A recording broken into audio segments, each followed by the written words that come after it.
My family called me a cheap doormat, saying I'd keep paying their bills as long as they faked love. I found out by accident on my sister's unlocked iPad in a secret group chat. I didn't cry, I just smiled.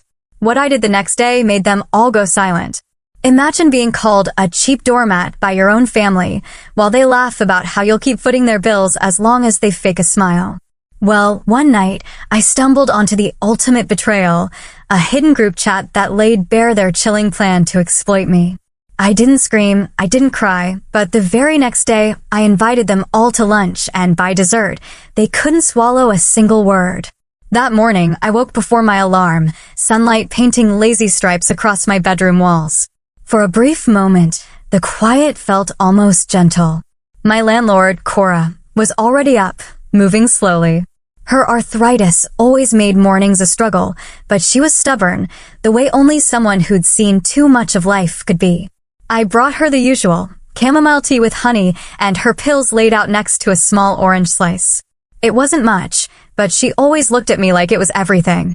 "Your family coming today?" she asked, trying to sound casual, but her eyes were sharp. "Bethy's birthday?" I hesitated. "They treating you right yet?" she pressed, her gaze unwavering. I gave her the smile I reserved for those kinds of loaded questions. "They remember me when bills are due.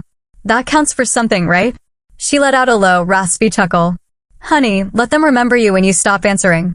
I bent to pick up her reading glasses from under the coffee table. "I'll bring a gift basket," I mumbled. "Nothing fancy, just things she likes." Cora just shook her head. "You always bring more than what's asked." I just shrugged. I've learned not to show up empty-handed. Makes it harder for them to say I brought nothing to the table. It was a tired joke, one I'd been living for years. By late morning, I'd packed 2 baskets. One with a bottle of wine, artisan crackers, her favorite hand cream, the kind you get at those expensive boutiques. The second was bursting with homemade baked ziti and lemon bars I'd started baking at dawn. I carefully placed them in the back seat next to Marshmallow, my scruffy rescue mutt, who watched me with those big, soulful eyes that always seemed to understand too much. Before I left, I triple-checked the locks, watered the lonely basil plant on my kitchen windowsill, and tucked my paralegal files into a drawer. I had a messy divorce case from a freelance client, full of contradictions, and I knew I'd need a clear head later to untangle that web of lies. The drive to Bethy's place felt longer than usual. Maybe because a cold dread had already settled in my stomach. I knew exactly how it would go. Polite, stiff hugs, forced laughter, the kind of side-eye affection that evaporates the second the dishes are cleared. When I pulled into her driveway, the loud pop music and clinking glasses spilled from the open back patio. I stood at the front door for a moment, balancing both baskets, wondering why I always felt like I was walking into a room that had already decided I didn't belong. I knocked.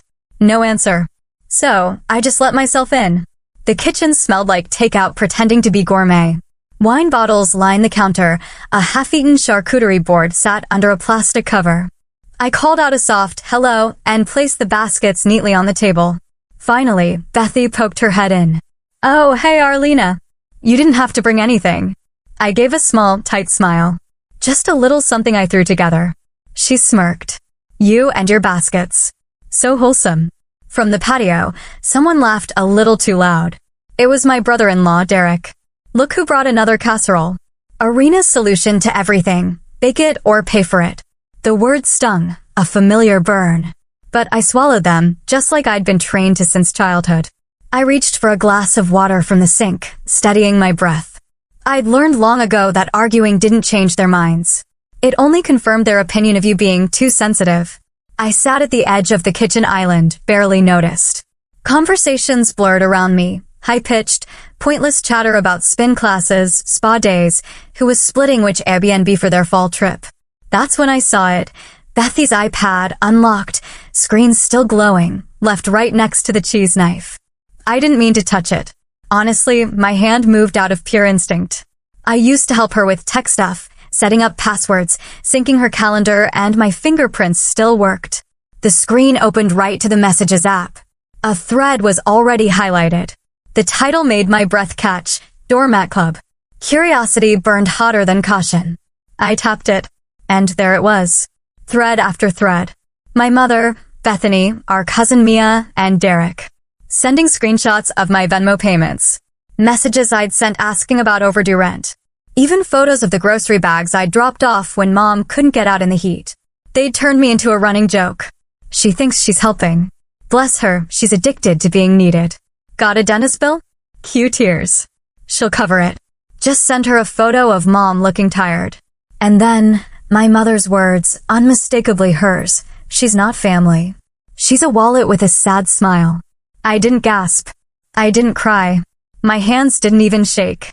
I simply placed the iPad back exactly as it was, stood up, and walked out the front door.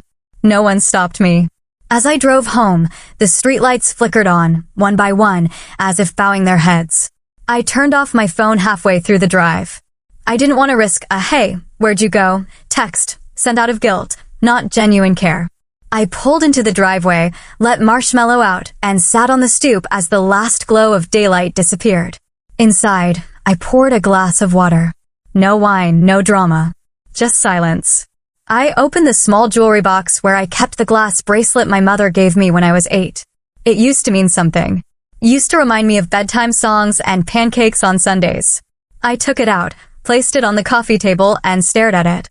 Something inside me shifted. Not shattered, but settled. And for the first time in a long while, I smiled. Then I stood up, walked to my desk, and opened a folder on my laptop. One I'd named years ago, but never used, Family Records. The laptop screen glowed softly in the quiet of my apartment. The only sounds were the low hum of the fridge and the occasional creak from the radiator pipes. I didn't hesitate this time. Didn't second-guess myself or wonder if I was overreacting. My fingers moved on muscle memory. Click, click, click. The folder, Family Records, opened like a box I'd buried long ago, finally exhumed. I started with the oldest files, Venmo transfers, bank statements, digital receipts. Most were small at first. $40 here for Mom's medication, $110 for Bethy's car repair. Then it snowballed. Rent for 3 months. A copay for a surprise root canal. Emergency flights to Florida because Mia had a panic attack and couldn't fly coach. Each entry had a note, a timestamp, and ironically, my overly polite tone. Just let me know if you need anything else. No need to pay back. I'm happy to help. I paused and scrolled back up. Somewhere along the way, I had stopped expecting anything in return.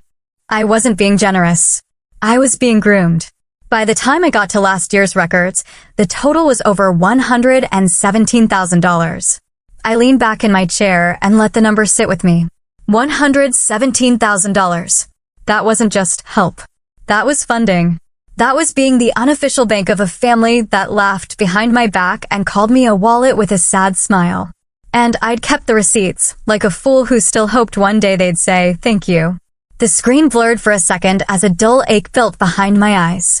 I blinked it away. No tears tonight. I opened a new folder. Atlas. The name made my spine straighten. That was the side of me they didn't know. The part that hadn't just survived. She'd studied, prepared, planned. For the past 2 years, I'd been consulting remotely for a boutique law firm in New Hampshire. Not flashy work, but solid. Estate planning, financial protections, elder abuse. I'd taken on the quiet, complicated cases no one wanted because I understood what it felt like to be used in the name of love. I pulled up the draft of a legal trust I'd started last fall, half finished and forgotten until now. It was designed to secure what little was left of my father's estate, his pension shares, a rural land parcel, and a small vintage coin collection he'd meant to pass down to whoever keeps their integrity. At the time, I wasn't sure what that meant. Now I did. I adjusted the trust structure, removing my mother's name. Then Bethy's. Then Mia's. I added a charity clause instead. Quiet, simple. The assets would go to a scholarship fund for kids aging out of foster care. Not a single cent would go to those who mocked the hand that held them up. I saved the file, encrypted the folder, and backed it up twice. Then I opened my banking app. I froze all joint credit lines I had with my mom, ones I'd signed years ago, just in case she needed help with medical bills. Autopay for her gas and electricity? Cancelled. The life insurance policy where she was still listed as my sole beneficiary? I filed the form for reassignment. There was no grand announcement, no dramatic phone call. Just quiet action. Like slipping out of a room without letting the door slam. I got up to stretch and wandered to the kitchen. The soft glow of the microwave clock read 11:43 p.m. I opened the fridge, not because I was hungry, but out of habit. There, right next to the leftover soup container, was a stack of sticky notes I used for grocery lists. I pulled one off and grabbed a pen. If they only love you when you're useful, you're not loved. You're leased. Dad had said that one night after I'd just paid Bethy's mortgage for the third time. I'd laughed it off then. Thought he was being bitter. Turns out, he was just telling the truth before I was ready to hear it. I stuck the note to the fridge door, just below a fading photo of us fishing by Lake Geneva. He had that crooked half-smile, the one he only wore when he was proud of me. "Thanks for waiting, Dad," I whispered. The room felt warmer somehow, not in temperature, but in something deeper. I didn't feel lonely tonight. I felt intact. I turned off the lights, except the one over the stove, and carried my laptop back to the couch. As I sat, I saw a notification flash across the screen. "Bethany invited you to Sunday brunch, fam." The gall. I stared at it for a moment, fingers hovering over the keyboard. Then I clicked yes, and I smiled. The morning sun had already slipped past the blinds when I finished brushing the dog hair off my blazer. Deep forest green, crisp lines, not too flashy, not too soft, just enough structure to remind myself and them that I was no longer the same version of Arena they'd leaned on like a human ATM. I double-checked my bag. Slim folder tucked in, zipped tight. Then I slid my phone into the side pocket, smoothed the sleeves of my blazer, and headed out the door. The drive to Neepville was quiet except for the steady rhythm of the turn signal at red lights. I parked just around the corner from the restaurant, giving myself a few moments to breathe before walking in. The brunch spot was quaint in that curated kind of way. Framed vintage ads on the wall, chipped white mugs that were meant to look charming. I spotted them right away at the corner booth. Sylvie, Raina, Mia, Raina's husband Greg, and their daughter Kennedy, now somehow already a teenager. They looked up as I approached. Arena. Raina's voice stretched too wide, fake delight dripping like syrup. "You look rested. Guess it pays to have no kids or responsibilities." I pulled my chair back slowly. "Or maybe just to stop paying for someone else's," I said, sliding into the booth with a smile that didn't quite reach my eyes. Sylvie stirred her coffee like it owed her rent. "So," she said carefully, "my online account's been glitching. Weirdest thing. I couldn't even check the power bill this week." "That's strange," I replied, reaching for the menu. "Maybe it's time to upgrade your password." "Yeah," Raina added, glancing at her husband. "Mine got declined buying school supplies yesterday. I thought it was fraud or something." I looked up, meeting her gaze directly. That must have been frustrating. There was a silence that wasn't really silent. The kind that hovers above polite words, thick and expectant. They wanted to corner me, but not yet. Not while the waitress was still pouring water and asking if we wanted the cinnamon rolls to share. I waited until the waitress walked away before placing my phone gently on the table. No theatrics, just a single swipe to unlock the screen. "Before we order," I said evenly, "I think we should all look at something together." They leaned in out of habit. One tap. There it was. A screenshot of their group chat. "She's like a bank with a soul. Just smile. She'll pay. LOL. Watch her give us more when we pretend mom's sick again." Forks froze midair. Even Kennedy's phone slipped quietly under the table. I glanced up. "You left it open on your iPad, Raina." I wasn't snooping. "I was paying your phone bill again." Her mouth parted in shock, then snapped shut. Then the tears came. Too fast. Too polished. That was a joke. It was out of context. "You don't know how stressful things have been.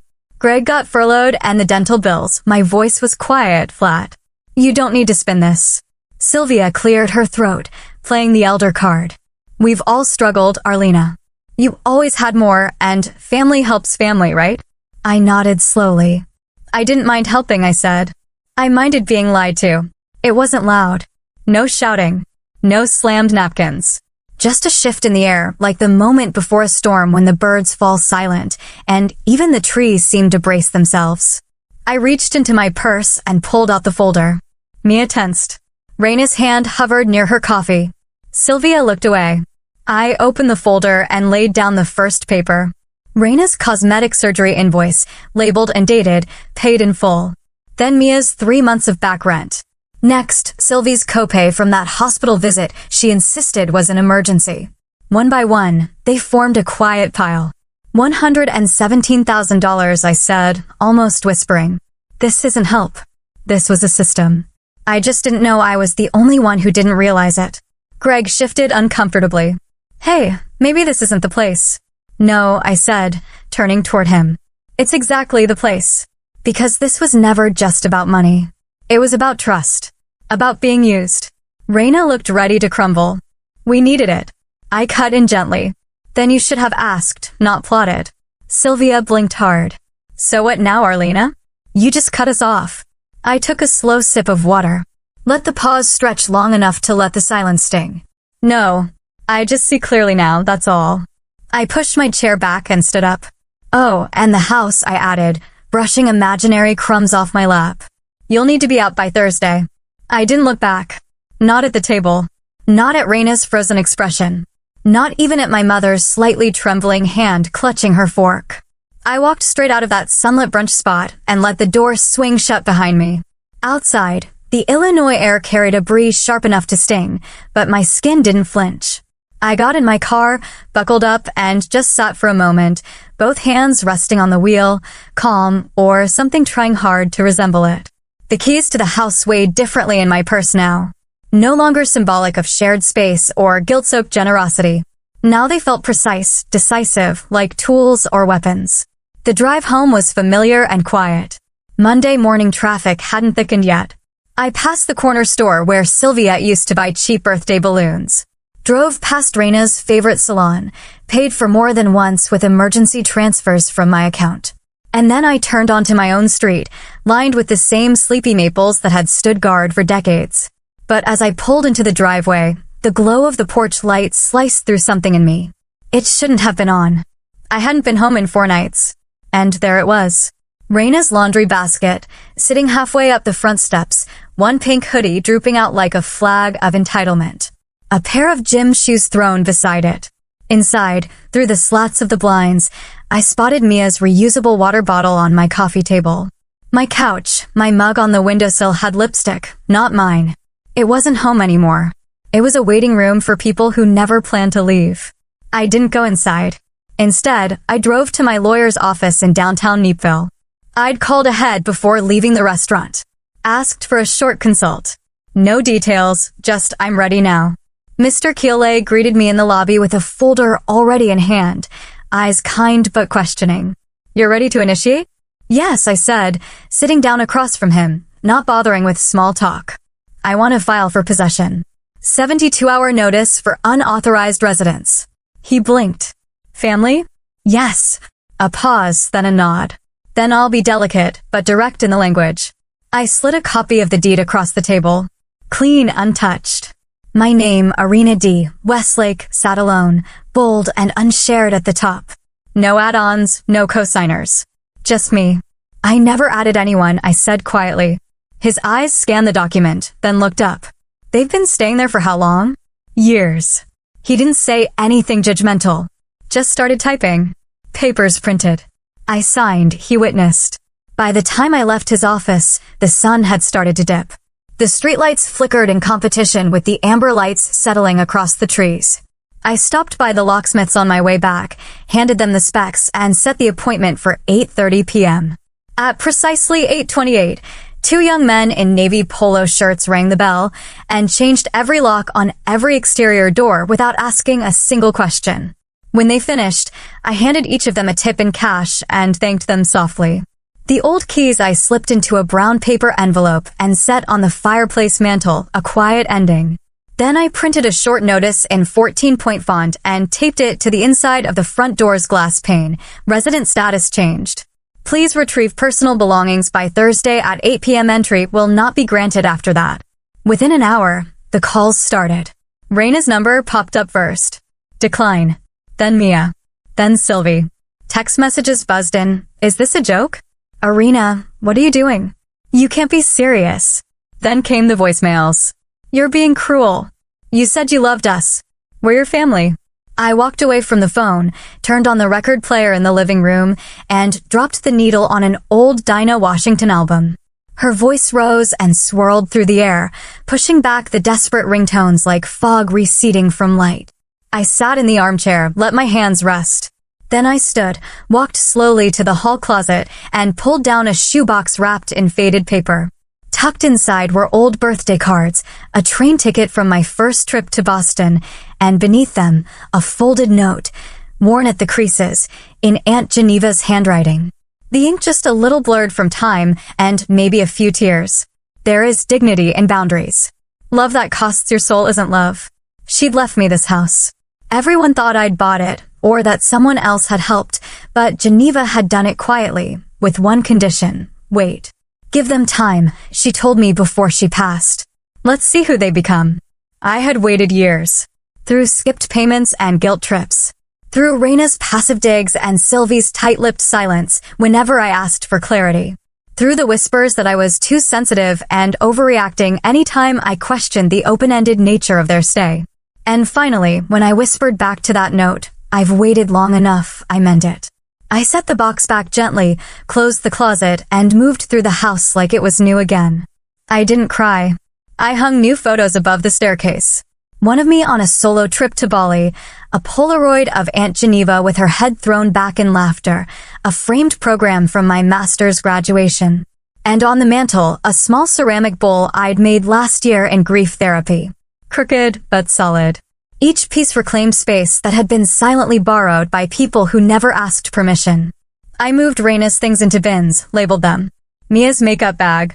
Sylvie's old knit blanket. A single earring I knew belonged to Raina, left near the sink like an echo of ownership. Everything in boxes, everything by the door. I poured a cup of chamomile tea, curled up on the couch, and finally, truly rested. Until I heard the sound of paper sliding against wood just under the door. I walked over, bent down, and picked up the envelope with my name typed neatly in black ink. And just when I thought silence would follow, a subpoena slid under my door. I stared at the thin manila envelope on the floor for a moment before picking it up. It was angled just so, like someone had taken care to slide it under with a crease perfectly aligned against my doormat. The chill from the hallway seeped through the crack in the door, but it wasn't the cold that made me shiver. It was the precision. The paper inside crackled softly as I unfolded it. A subpoena filed by Raina.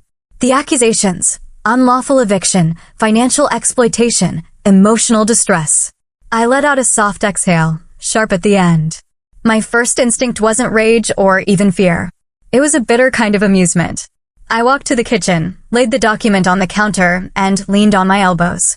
So, this was her next move. The wording danced in front of me as I scanned. She claimed I'd promised the house was shared.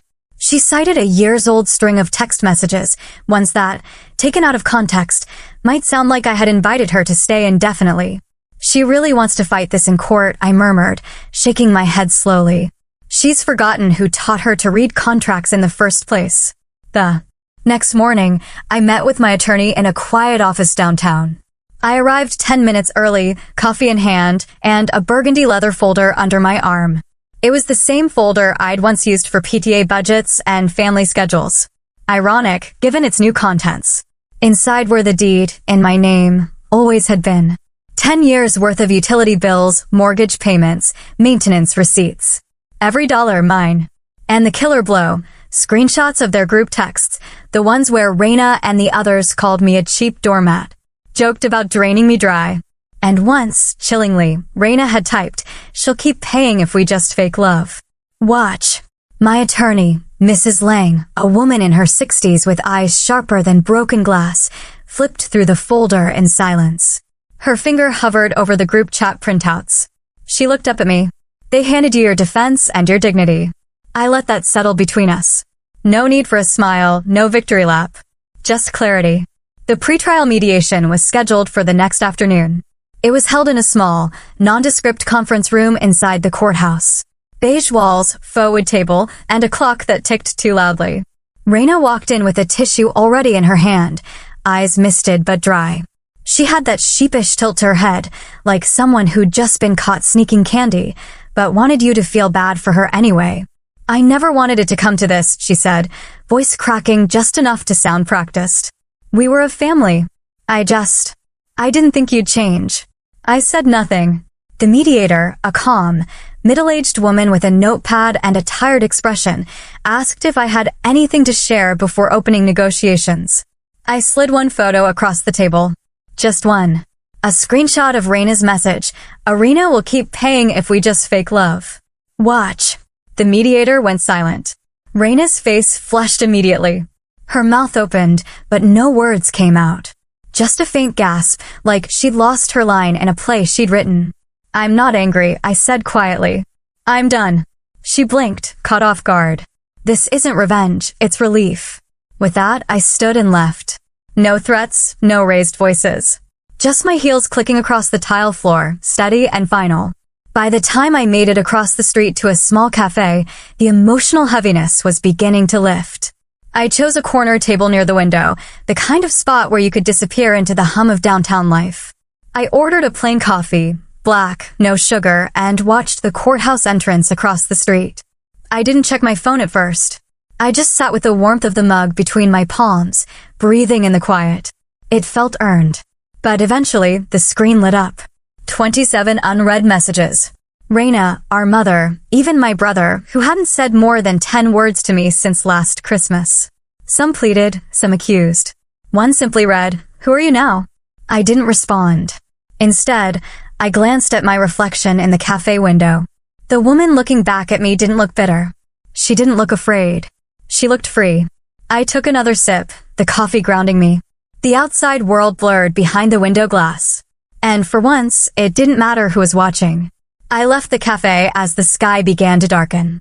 Soft purples and bruised blues stretched above the city. I walked slowly, choosing side streets where the air was quieter, where the echoes of footsteps were my own. But when I finally pulled into the driveway and stepped onto the front porch, I froze. There, waiting for me, right at the center of the welcome mat, was something I never expected to see again. I didn't even have to step onto the porch to know something was wrong. The smell hit me first, sharp, acrid, and unmistakably burnt. I paused mid-step, keys still dangling between my fingers. There, propped against the front door like an offering from hell, was a half-melted cardboard box. Charred edges curled like petals, and the top had collapsed in on itself, revealing glimpses of blackened paper, a scorched piece of metal, and something that used to be blue velvet. I dropped my purse inside the hallway and crouched slowly beside the box. The motion stiff from the cold, and from what I already knew I'd find. The first thing I recognized was the edge of a picture frame. Cracked glass fused into a warped plastic border. The photo inside had mostly disintegrated, but I could still make out part of my father's cheek and a sliver of my handwriting on the corner, first science fair. Under that, the spine of my childhood diary had curled inward, like it was trying to protect itself. The pages were mostly ash. But it was the locket that gutted me. The chain, somehow intact, looped around a piece of burnt cardboard like a noose. I lifted it carefully, holding it up to the porch light. The tiny gold heart had melted just enough to be unrecognizable, unless you knew exactly what it had once looked like. It was the last thing Dad gave me before the cancer stole him. "So you never feel alone," he'd whispered. Inside the box, wedged between the remains, was a yellow sticky note, its edges singed, but one message still visible, jagged, cruel, still smiling, doormat. I stood up, not shaking, not crying, just quiet. I walked back into the house, locked the door, placed the locket on my hallway table, and stared at it for a long time. Then I picked up my phone and drove straight to the precinct. It was almost midnight when I arrived. The station was hushed, the overhead lights buzzing faintly as an officer behind the desk looked up from her paperwork. "You here to file something?" she asked, glancing at my face. I nodded. "I'd like to report arson, property damage, harassment." She slid a clipboard toward me. "You know who did it?" "I don't need to guess," I said evenly. "I need to document." As I handed over the completed form, another officer walked over, younger, with alert eyes. He asked if there were any cameras nearby. I paused. My neighbor across the street has a smart doorbell. He travels a lot, but the camera always runs. The officer scribbled something and nodded. "We'll pull footage. Anything you'd like to add?" I hesitated, then opened my phone and tapped open a photo I'd snapped of the note.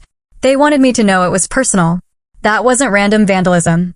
That was meant for me. Back in the car, I sat still for a moment before turning the engine. The radio was silent. My reflection in the rearview mirror looked like someone I hadn't met before. I didn't drive home right away. Instead, I turned toward the old neighborhood where Mom and Dad had bought their first home, before the fights and the cold dinners and the favoritism carved our family into pieces. It was nearly 1 o'clock in the morning. Empty streets, a few porch lights glowing. I passed the park where Raina once stood up to a group of kids calling me teacher's pet. She'd balled her fists, spit back at them, and dragged me home by the wrist. For a moment, I let myself remember that Raina, the girl who made me laugh until juice came out of my nose, the sister who taught me how to braid hair and cried with me the day our dog died. But then my mind returned to that box, the locket, the note, and the realization hit me like a cold slap. Maybe the Raina I missed had never existed beyond that single afternoon. Maybe the version of family I'd mourned wasn't real. It was just a story I'd clung to, and like all good stories, it was time to end it. You can't grieve what was fake, I whispered aloud. But you can bury it. I returned home in the early hours, parked in my driveway, and sat in the car until the sky began to lighten. Inside, I made coffee, strong, no sugar. Then I opened my laptop. I didn't start with a lawsuit, that would come, but right now, what I needed was a record, a truth that didn't need cross-examination. I created a new document. At the top, in bold, love isn't owed and family isn't free. I started writing, not for pity, not to tear anyone down, but to let the silence finally speak. Paragraph by paragraph, I laid it out. The small slights, the veiled jabs, the erasure of my contributions, the twisting of my words. I wrote about how loving someone doesn't mean losing yourself. How being family doesn't excuse cruelty. How the ones who are supposed to protect you can sometimes be the ones who slowly unmake you. I didn't mention names. I didn't need to. The story wasn't about vengeance. It was about freedom. I finished the draft just as the sun crept through the blinds, bathing the living room in a soft orange haze. I saved the document, attached it to an email, and scheduled it for publication with a quiet digital magazine that championed real voices, real pain, and real resilience. It would go live in a few hours, and I had no idea what storm it would bring. The next morning, I poured my coffee with one hand and clicked publish with the other. Then I sat back, half expecting silence, maybe a few views.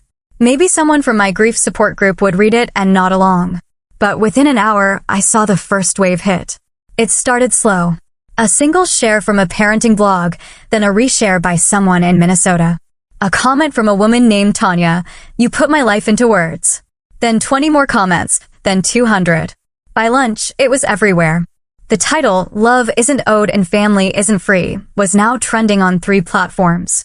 My inbox, filled with messages from strangers, mothers, daughters, even grandmothers, sharing stories of being cut off, disrespected, disowned.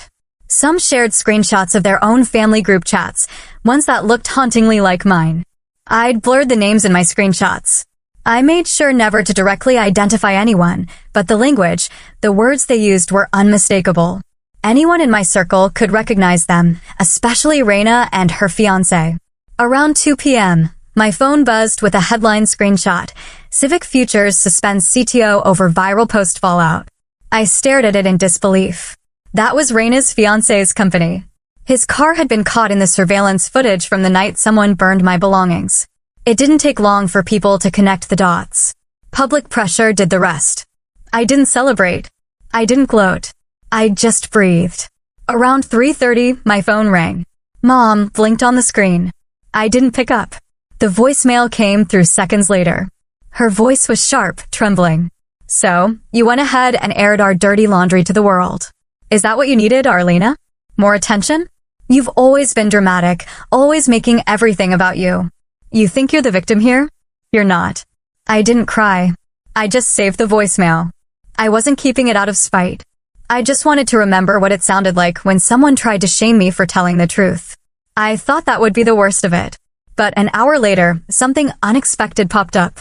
A text from Carter, my older brother. I never said it, but I'm sorry. I didn't agree with them. A pause, then another. Dad would have backed you 100%. I stared at those words. Carter never got involved. Not when Mom and Raina ganged up on me. Not at the wedding.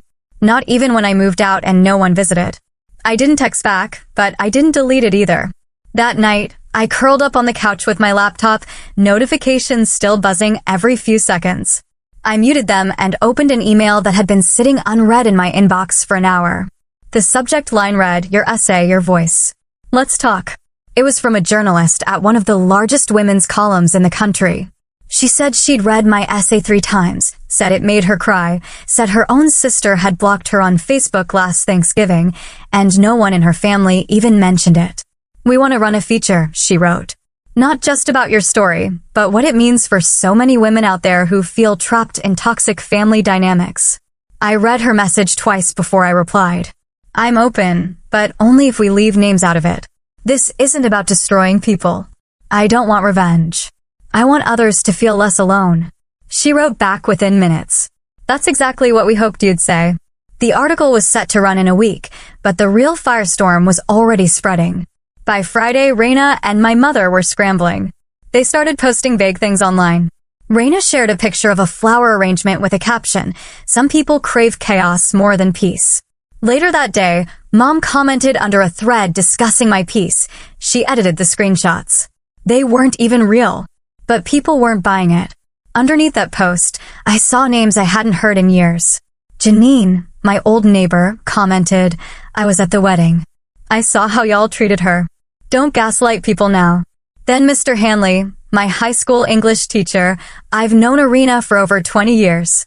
She's not perfect, but she's honest. Don't even try."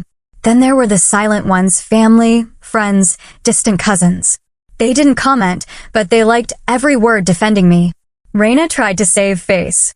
She had a new product launch that weekend, some organic skincare line she'd spent months hyping up. But by Saturday morning, 3 sponsors had pulled out. The posts promoting her launch were flooded with hashtag Raina Doormat no more hashtags and questions like, "Is this the same Raina from the essay?" She tried to delete them. Didn't work. I wasn't watching gleefully. In fact, I barely slept that night. There was a kind of ache that followed the whirlwind, a weight in my chest that didn't go away with the validation. I wasn't looking to destroy them, but maybe finally they couldn't destroy me either. Around 11:30 p.m., after brushing my teeth and plugging in my phone to charge, I noticed the notification I almost missed. A message request from Raina. Just 4 words, "You've won for now." I stared at it for a long time, then turned off the screen and went to bed. I didn't sleep that night. Raina's message, those 4 smug words, stayed in my mind like a thorn under skin. "You've won for now." It wasn't defeat. It was a threat disguised as surrender. I stared at my ceiling in silence. The soft ticking of the wall clock, the only sound marking time as my thoughts churned. I didn't reply. I wasn't going to dignify it. Around 9 a.m., just as I finally managed to sit down with a lukewarm mug of coffee, my phone rang. Unknown number, Chicago area code. I hesitated, thumb hovering over decline, but something, instinct, maybe, told me to answer. "Miss Irina Whitlock," a calm male voice asked. "Yes, this is she. My name is Daniel Haskins. I'm your late father's attorney. I believe it's time we talk." I blinked. "Excuse me," he continued gently. "There are documents you weren't told about. Your father left a codicil to his original will. It was never filed. I think you'll want to see it." I sat up straighter, heart starting to pound. Wait, I was told he didn't even have a will. That it all defaulted to my mother. "That's what your family insisted," Mr. Haskins replied. But the truth is more complicated. And frankly, what happened may not have been legal. By noon, I was parked in front of a low-brick building off a quiet street in Oak Brook. I hadn't been inside a law office since the day Dad died, when I'd signed some paperwork I barely understood. Papers they rushed me through while I was still in shock. Mr. Haskins looked to be in his late 60s, with silver-rimmed glasses and a worn wedding ring. He gestured for me to sit, then handed me a folder with a soft, almost apologetic look. "I'm sorry you were kept in the dark, Miss Whitlock. Your father trusted me with this, and I should have done more to make sure you saw it sooner." I opened the folder. Inside, in Dad's handwriting, was a single page dated just 8 months before he passed. The ink had smudged slightly in the corner. If Irina chooses to walk away from the family, it read, she inherits full ownership of the lakeside property and 35% of the remaining estate. She deserves freedom, and she deserves to be seen. My throat tightened. Why didn't anyone tell me? Mr. Haskins hesitated. Your mother objected to its filing. Claimed your father had changed his mind. But I have emails proving otherwise. She delayed the filing just long enough to push it past probate, and by then she rewrote the narrative. I finished for him. He nodded once. I sank back in the leather chair, heart pounding for different reasons now. Dad had known. Somehow he'd seen what I was too heartbroken to say, and he left me not just a gift, but a choice. There's more, Mr. Haskins added. We also dug into your trust fund. I looked up sharply. It was frozen when you were 24. Claimed reason: poor financial judgment. Your mother submitted documents about a missed rent payment and a bounced check. That was 1 month. I'd just moved to New York. He slid over another document. What she didn't say was that she diverted the entire fund into an account under Raina's name. Tuition, housing, even a semester abroad. The paper blurred before me. How is that even legal? It wasn't. And now that you've discovered it, you have every right to sue for full recovery and damages. I didn't speak. I couldn't. I just stared at the numbers. What should have been my safety net, my independence, my father's promise, turned into a lifestyle accessory for the sister who just last week called me a leech. After I left the office, I didn't drive home. I headed north. The further I drove, the quieter it got. By the time I pulled into the gravel drive that wrapped around Dad's old lakeside cabin, the trees had swallowed all the noise. It was the first time I'd been back since he died. The air smelled like pine and thyme. I unlocked the door. It groaned open. Dust covered every surface, but everything else was just as he'd left it. Dad's old mug on the counter, a fishing hat still hanging by the door. I walked slowly through each room, trailing my fingers over the worn wood. The places I used to curl up and read while he hummed some old song on the porch. In the back bedroom, his room, I opened the nightstand drawer. Inside, tucked between a stack of faded receipts and a pack of gum, was a small photo. It was me, maybe 16, curled up next to him on the dock, head on his shoulder. On the back, in his uneven scroll, it read, "You don't owe them." Fly. I sat on the edge of the bed, that photo shaking in my hands. And for the first time in this entire mess, I cried. Not from grief. From clarity. He knew. He saw. Even back then. And through all the noise, the gaslighting, the erasure, he left me a message that pierced through it all. Outside, the sun dipped low over the water, casting a gold trail across the ripples. I stood there for a long time, breathing in the air that smelled like childhood and second chances.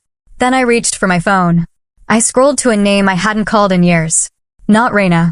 Not Mom. Someone else. Someone who thought they'd never hear from me again. I took a deep breath. Wind brushed past my face like a nudge, and I dialed. The line rang twice before he picked up. Hello. His voice cracked slightly, uncertain. Hi, Dr. Keir. I'm ready. Do you still have those papers we talked about? I asked calmly, though my hand was trembling just a little. There was a long pause, then a quiet sigh. Yes, Serena. I have everything. I looked out across the lake one last time before turning back toward the car. The wind off the water had a bite to it, but something inside me felt warm, settled. The next morning, I arrived early at Belmont Grill, the same restaurant where Raina and Mom once cornered me like an afterthought at a table meant for 12. This time, I reserved the same spot, private by the window, white tablecloths, quiet music in the background. I wanted them to feel comfortable, arrogant. One by one, they arrived. Raina in heels too high for daylight, chewing gum like she owned the air. Mom with her pearls and half a scowl already on her face. Uncle Troy dragging his patent leather grin behind him. Wow, Raina said, sliding into the chair across from me. Didn't expect you to foot the bill for once. Mom chuckled, then whispered, Don't start, Raina. I said nothing. I just smiled politely and reached for my water. Then came the soft knock. A man in a gray suit, badge clipped to his belt, entered the room. He handed each of them a sealed envelope without a word. Raina opened hers first. Her face drained color almost instantly. What the? This is a joke, right? She hissed, flipping pages. Fraud, misappropriation. You're accusing me. Mom was next. Her lips pursed tighter and tighter as she read through hers. By the third page, she threw the packet down like it burned her hands. You spiteful little thing, she snapped at me. You've always been dramatic, but this, dragging your family through court? I folded my hands, keeping my voice level. No, I'm not dragging anyone. I'm just unbeing the rug you wipe your feet on. These aren't accusations. They're findings. You forged documents, redirected funds, blocked my trust. You knew exactly what you were doing. Raina stood up, pointing at me. This is about your ego, Arlena. You couldn't stand that Dad liked me better. That's the story you told yourself, I replied. But he saw through it. You should have read the real will. Silence followed. No forks clinked. No one moved. Even Uncle Troy stopped sipping his wine. I'm not here for revenge, I said, finally rising to my feet. I'm here for the truth. And the silence you all bought with my kindness?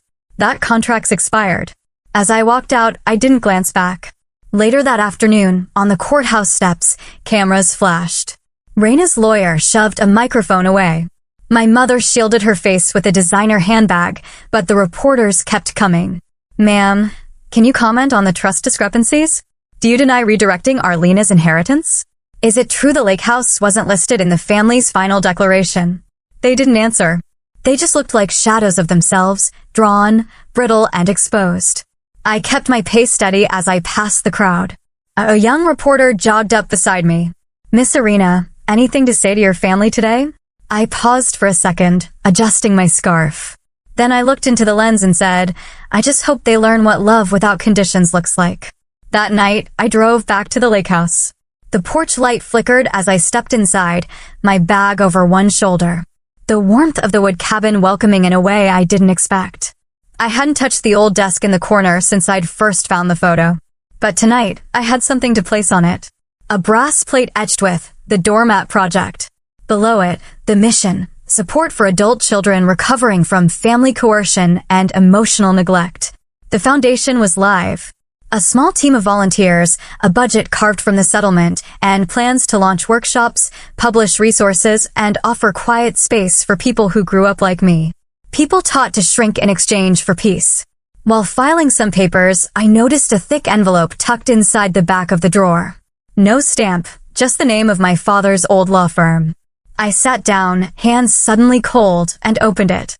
The letter was handwritten, his script, slanted but strong. If you're reading this, they've probably tried to rewrite your life by now. I'm sorry I couldn't stop it sooner. One day they'll call you names. Ungrateful, cold, broken. But what you are, Arena, is free. Don't waste that. My breath caught. Tears welled, but none fell. I just pressed the paper to my chest and closed my eyes for a moment. Outside, the trees rustled in the wind. I stepped onto the porch with a cup of coffee and sank into the old wicker chair Dad used to sit in. It creaked under me, familiar and solid. No one was calling. No one was asking for anything. And for once, I wasn't waiting for an apology. The silence around me wasn't the empty kind anymore. It was clean. Mine. And that day, I finally understood. Silence is not surrender. Sometimes, it's a legacy.